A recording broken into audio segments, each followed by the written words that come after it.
What's up, everybody, and today we're going to watch and react to this video, How to Defeat an Atheist in Under 2 Minutes.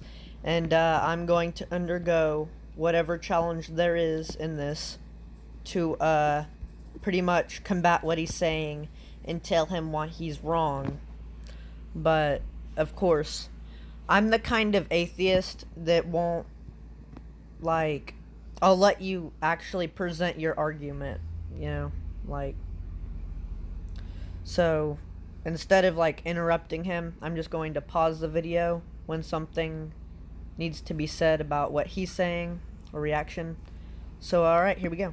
A little while ago, I was invited to a university to speak at the Atheistic Society.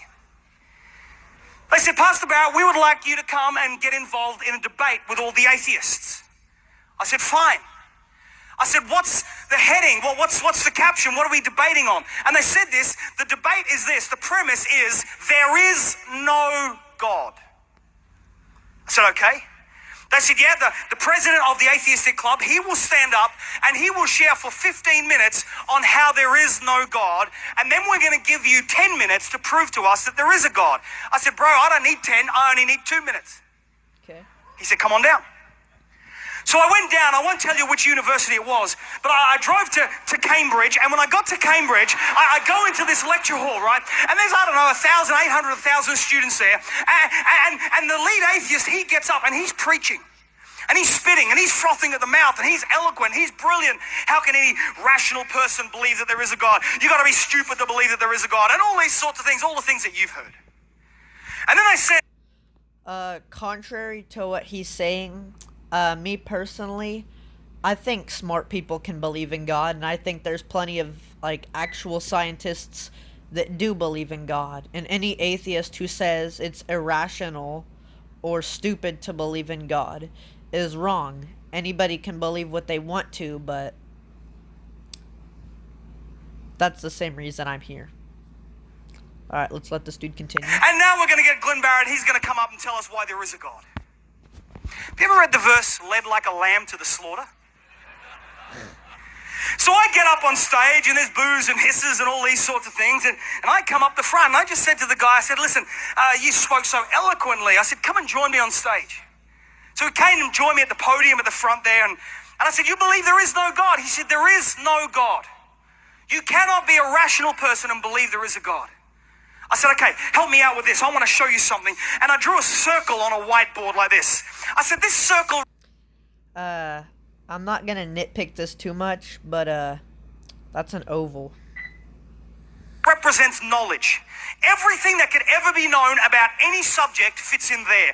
All the sciences, all the arts. You're an intelligent man. You study at this university. How much do you know of everything that could possibly be known? So he took a pen and he drew that and he went, I reckon I know this much. I said, wow, you're intelligent. He said, yeah, I am. I said, that's brilliant. I said, so that's what you do know? He said, yes.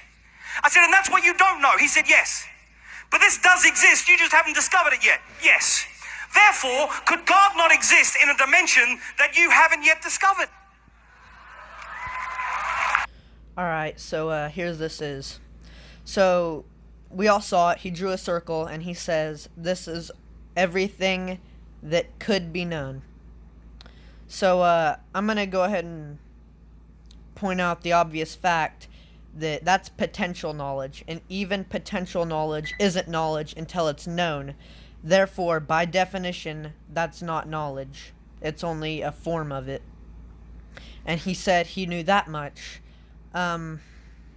Okay, that's a bit of a large amount, considering that's anything and everything that could be known. And he said, well, how do you know God isn't in a dimension that you haven't discovered yet? So I'm pretty sure he's talking about the Christian God, and quit that. The Christian God is described as being omnipresent, so he can't really exist in one single place, I suppose. And also, if he exists in another dimension, and he's not in this one, then does he exist in our dimension? No. Which means there is no God. It's pretty much what he just said. Well, right, not really, but it's kind of what it implied. So pretty much, yeah, let's let him continue. Answer? Yes. Therefore, sir, I would suggest you're not an atheist, you're an agnostic, and one step closer to knowing my Jesus. I just proved he was talking about the Christian God. So yeah, my point still stands. Thank you everyone for watching this video. Hope you have a wonderful day, and I'll see you later.